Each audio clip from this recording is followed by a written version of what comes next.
नमस्कार दोस्तों, मेरा नाम है राहुल यादव और आप सभी का स्वागत है इन्वेस्ट राइट की एक नई वीडियो में। दोस्तों, आशा करता हूं कि आप सभी लोग कुशल मंगल होंगे और अपनी इन्वेस्टमेंट जर्नी अच्छे से चला रहे होंगे। एक सज्जन ने कमेंट किया था कि सर आप डेली वीडियो बनाते हैं, कभी हमारा हालचाल भी पूछ लिया कीजिए वीडियो में। तो उन्हीं के कहने पर आज की मैंने ये वीडियो की शुरुआत कुछ इस तरह से की है। चलिए बात करते हैं आज के टॉपिक की। देखिए, आज का जो टॉपिक है वो भी एक कमेंट के ऊपर ही होने वाला है और कमेंट मुझे किया है, इनके चैनल से कमेंट आया है, रश्मि ब्लॉग करके इनका चैनल है। रश्मि जी ने कमेंट किया है कि सर 32 ईयर्स की अभी मेरी एज है, रिटायरमेंट की प्लानिंग मुझे करनी है, 60 की एज में 5 करोड़ रुपए का टारगेट है। रश्मि जी, पहले तो आपका बहुत बहुत स्वागत है हमारे यूट्यूब चैनल इन्वेस्ट राइट पर। मैं सभी व्यूवर्स की तरफ से आपका स्वागत करता हूँ। देखिए, आपका जो कमेंट है वो बहुत ही बढ़िया है। इतनी कम एज में आपने अपने रिटायरमेंट तक की प्लानिंग के बारे में सोचा, ये बहुत अच्छी चीज़ है। देखिए, लोग क्या करते हैं ना कि जब 40 प्लस हो जाते हैं, कुछ लोग तो 45 प्लस हो जाते हैं, तब रिटायरमेंट की प्लानिंग के बारे में सोचते हैं। उस समय देखिए, जो पैसा है रिटायरमेंट के लिए जो हमें इन्वेस्ट करना होता है वो ज़्यादा हमें इन्वेस्ट करना होता है। लेकिन अगर आप 30 और 35 के आसपास ये प्लानिंग कर लेते हैं तो वाकई आपको बहुत कम इन्वेस्टमेंट में आपकी जो रिटायरमेंट की प्लानिंग है वो आप बहुत अच्छे से कर सकते हैं। यही सब हम आज की वीडियो में समझेंगे। तो दोस्तों, आप सभी लोग वीडियो को बहुत ही ध्यान से देखिएगा, क्योंकि यहाँ एक चीज़ मैं आप सभी को समझाऊंगा बिल्कुल सिंपल भाषा में। आइए वीडियो को स्टार्ट करते हैं। और देखिए, एक कमेंट मेरे पास और आया था एक सर का। उनका कहना है कि सर हमारे जो प्लान्स हैं अभी वो हमारे रेगुलर प्लान्स चल रहे हैं, तो क्या मैं उनको डायरेक्ट प्लान में स्विच कर सकता हूं? देखिए, आप रेगुलर प्लान्स को डायरेक्ट प्लान्स में स्विच कर सकते हैं, कोई दिक्कत नहीं है। और अगर आपको ऐसा लगता है कि आपको किसी की हेल्प की जरूरत पड़ सकती है, आपने किसी एजेंट के थ्रू, आपका कोई लोकल फाइनेंशियल एडवाइजर है उसके थ्रू इन्वेस्टमेंट किया हुआ है, और अगर आप इतना मैनेज कर सकते हैं। देखिए, रेगुलर और डायरेक्ट प्लान में क्या फर्क आता है, मैंने सेपरेट वीडियोस के ऊपर बनाया हुआ है, आप जाकर देख सकते हैं। और आप अगर इतना मैनेज कर सकते हैं तो आप रेगुलर प्लान्स में ही बने रह सकते हैं, कोई दिक्कत नहीं है। चलिए शुरुआत करते हैं आज की वीडियो की। देखिए, एज जो है रश्मि जी की अभी 32 ईयर्स की है। बहुत सही एज में रिटायरमेंट की प्लानिंग इन्होंने सोची है। बहुत सही तरह से रिटायरमेंट प्लान यहाँ पर इनके लिए बन सकता है।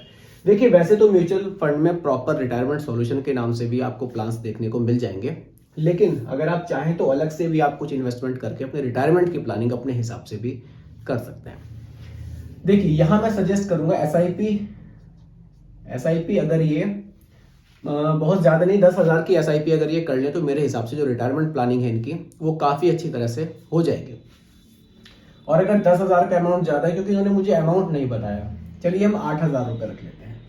8,000 रुपए पर मंथ, इतना इन्वेस्टमेंट अगर ये 32 की एज में शुरुआत कर दे इन्वेस्टमेंट की, तो आने वाले समय में 60 की जब इनकी एज होगी तो अच्छा खासा फंड यहाँ पर जनरेट हो सकता है म्यूचुअल फंड से। अब देखिए, 32 की एज है तो यहाँ जो ये एसआईपी अपने चलाएंगी, बहुत लंबे टाइम ये इजिली चला सकती हैं, 28 से 30 साल तक, 30 ईयर्स तक एसआईपी को ये चला सकती हैं। तो 30 ईयर्स में अगर 8,000 रुपए महीना की एसआईपी चलाती हैं तो काफी बढ़िया इनको जो प्रॉफिट है वो यहाँ देखने को मिल सकता है। चलिए, 8,000 रुपए महीना का इन्वेस्टमेंट है, डाइवर्सिफिकेशन करेंगे। बहुत ज्यादा डाइवर्सिफिकेशन की भी मेरे हिसाब से यहाँ जरूरत नहीं पड़ेगी। बिल्कुल देखिए, सिंपल आपको समझाने की कोशिश करूंगा, बिल्कुल नीट एंड क्लीन पोर्टफोलियो अपना बनाइए। कोई जरूरत नहीं है 10-12 म्यूचुअल फंड्स लेने की, सिंपली 4-5 म्यूचुअल फंड्स अपने पोर्टफोलियो में रखें, सफिशिएंट है, आपको रिटर्न्स अच्छे देखने को मिलेंगे। ऐसा नहीं है कि आपने 10,000 रुपए महीना इन्वेस्ट किया और 10 प्लान्स आपने ले लिए, उससे ज्यादा आपको बेनिफिट मिलेगा, ऐसा नहीं होता है। आप पोर्टफोलियो को बैलेंस रखिए। अगर आपका पोर्टफोलियो बैलेंस है, आप लॉन्ग टाइम तक इन्वेस्टेड हैं म्यूचुअल फंड में, तो आपको अच्छे रिटर्न्स देखने को मिलते हैं। चलिए देखिए, स्मॉल कैप को यहां रखा जा सकता है क्योंकि ड्यूरेशन बहुत बढ़िया है, 28 से 30 साल है। अब लंबी ड्यूरेशन है, स्मॉल कैप को कितना रखेंगे? कुछ लोगों का कहना है कि सर लंबी ड्यूरेशन में जितना मेरा अमाउंट है क्या मैं सारा स्मॉल कैप में ही रख दूं, क्योंकि लॉन्ग ड्यूरेशन में तो स्मॉल कैप से रिटर्न्स अच्छे मिलते हैं। जी हाँ, बिल्कुल ऐसा पास्ट में हुआ भी है। स्मॉल कैप से लॉन्ग ड्यूरेशन में अच्छे रिटर्न्स देखने को हमें मिल सकते हैं, पॉसिबिलिटीज इसकी ज्यादा है। फिर भी कोशिश कीजिए कि थोड़ा सा सेफ साइड रहिए। आप यहाँ पर क्या कर सकते हैं, लगभग 60% पैसा अपना स्मॉल कैप में रख सकते हैं। 60 to 70 भी आप यहाँ पर रख सकते हैं।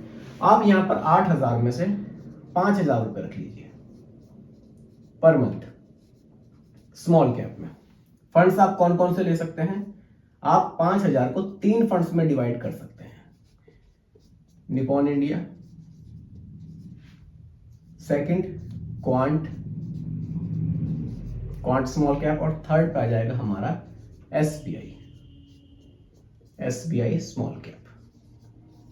स्मॉल कैप कैटेगरी में 3 फंड्स आप ले लीजिए, 5,000 रुपए के जो आपके एसआईपी है मंथली, इन तीनों में आप इसमें बांट दीजिए। आप चाहें तो इसमें 2,000 रख के इसमें 1500 कर दीजिए। आप किसी भी तरह से 5,000 रुपए को इन 3 फंड्स में आप डिवाइड कर सकते हैं। स्मॉल कैप यहां आपका कंप्लीट हो जाएगा। बाकी के जो आपके 3,000 रुपए बचेंगे आप उसको लार्ज एंड मिड कैप, बहुत ज्यादा कैटेगरीज आपको यहां नहीं बताऊंगा, जरूरत नहीं है, क्योंकि ड्यूरेशन आपकी बहुत बढ़िया है, 28 से 30 साल आपको एसआईपी को चलाना है, तो इसमें कोई दिक्कत नहीं है। आप large and mid cap category में 3,000 रुपए महीना आप रख सकते हैं, 3,000 रुपए महीना, टोटल आपकी 8,000 की एसआईपी हो जाएगी। अब 3,000 रुपए महीना है, आप यहां पर मीराई एसेट को रख सकते हैं, Mirae asset large and mid cap fund. Second option आपको मैं यहाँ एसबीआई का बताना चाहूंगा, SBI large and mid cap fund. इस तरह से पोर्टफोलियो बनाइए, बहुत ज्यादा आपको पोर्टफोलियो में फंड्स लेने की जरूरत नहीं है। 3 फंड्स यहां रखिए, 2 यहां रखिए, 5 फंड से सफिशिएंट आपके लिए रहेंगे 8,000 रुपए महीना की एसआईपी में।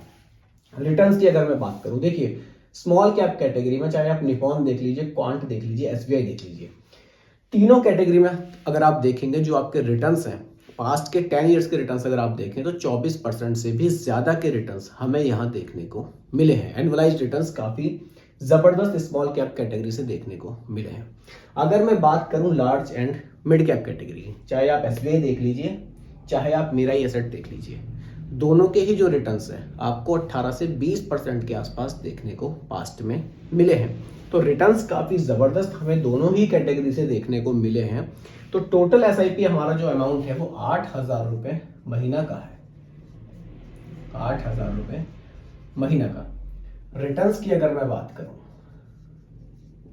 देखिए स्मॉल कैप कैटेगरी से काफी जबरदस्त रिटर्न्स देखने को मिले हैं, large and mid cap category से भी अच्छे रिटर्न्स देखने को मिले हैं। अगर मैं औसत रिटर्न्स की बात करूं टोटल 8,000 रुपए के एसआईपी में, तो 20% से भी ऊपर के रिटर्न्स हमें पास्ट में, औसत रिटर्न दोनों के अगर कंपेयर हम करें, मतलब अगर दोनों को मर्ज कर दें तो औसत रिटर्न देखें 20% से भी ज्यादा के पास्ट में मिले हैं। लेकिन फ्यूचर में देखिए रिटर्न्स कम या ज्यादा हो सकते हैं, जरूरी नहीं है जो रिटर्न्स पास्ट में मिले हैं वही फ्यूचर में मिले। लेकिन हमारी जिस तरह से इकोनॉमी ग्रो कर रही है, हमारी जो कंट्री है वो ग्रो कर रही है, तो रिटर्न्स हमारे बढ़ सकते हैं, इसकी पॉसिबिलिटीज ज्यादा है। लेकिन रिटर्न्स हमारे घट भी सकते हैं। तो दोनों ही कंडीशन में आपको अपना माइंड जो है वो रेडी रखना चाहिए कि मेरे रिटर्न्स कम या ज्यादा म्यूचुअल फंड में हो सकते हैं। रिटर्न्स कम ज्यादा क्यों होते हैं? क्योंकि पैसा शेयर मार्केट में इन्वेस्ट होता है और यहाँ हमारे पैसे में फ्लक्चुएशन हमें देखने को मिलता है। देखिए शेयर मार्केट है, कभी आपको अप दिखाई देगी, कभी डाउन दिखाई देगी, ग्राफ की तरह चलती है। आपने नॉर्मली शेयर मार्केट कभी भी देखेंगे तो आपको इस तरह से चलती हुई दिखाई देगी, कभी अप कभी डाउन ऐसे चलती है। ठीक इसी तरह से हमारा जो रिटर्न्स है वो भी फ्लक्चुएट्स होता है, वो भी कम ज्यादा होता रहता है। तो जस्ट एग्जांपल के लिए, फ्यूचर के लिए, क्योंकि स्मॉल कैप में पैसा ज्यादा इन्वेस्ट है और ड्यूरेशन अच्छी है, 18% के रिटर्न्स की उम्मीद हम यहां से फ्यूचर के लिए कर सकते हैं। ड्यूरेशन यहां रखेंगे 30 इयर्स की। इन 30 इयर्स में टोटल पैसा हमारा कितना इन्वेस्ट होगा और फाइनली वैल्यू हमें क्या देखने को यहां से मिल सकती है, उसके बारे में देख लेते हैं। उसके लिए एसआईपी कैलकुलेटर की थोड़ी सी हमें हेल्प लेना चाहूंगा। और देखिए एक सर का कमेंट भी आया था, वो थोड़ा सा कमेंट में मैं कंफ्यूज हूँ सर, आप मुझे दोबारा कमेंट कीजिएगा, मैं थोड़ा बता देता हूँ कि इन सर का कमेंट है। इन सर का कहना है कि एक एनपीएस में 50 से 60 हजार रुपए इन्वेस्ट कर रहे हैं, कुछ इस तरह से कमेंट है, लेकिन कमेंट थोड़ा सा क्लियर नहीं है, तो मैं समझ नहीं पा रहा हूँ कि सर कहना क्या चाह रहे हैं। अगर मेरी वीडियो सर देख रहे होंगे, समझ गए होंगे बिल्कुल किनकी मैं बात कर रहा हूँ। तो अभी कमेंट मुझे मिल नहीं रहा है इनका सर का, आप मुझे सर दोबारा कमेंट कीजिएगा। आपने एनपीएस का कुछ जिक्र किया था और आप अपने रिटायरमेंट की प्लानिंग आप भी करना चाहते हैं, तो आपने पूछा था कि किस तरह से मुझे करनी चाहिए। कमेंट आपका अच्छा है, काफी लोगों को इस कमेंट से बेनिफिट हो सकता है, तो आप थोड़ा सा क्लियर मुझे कीजिएगा।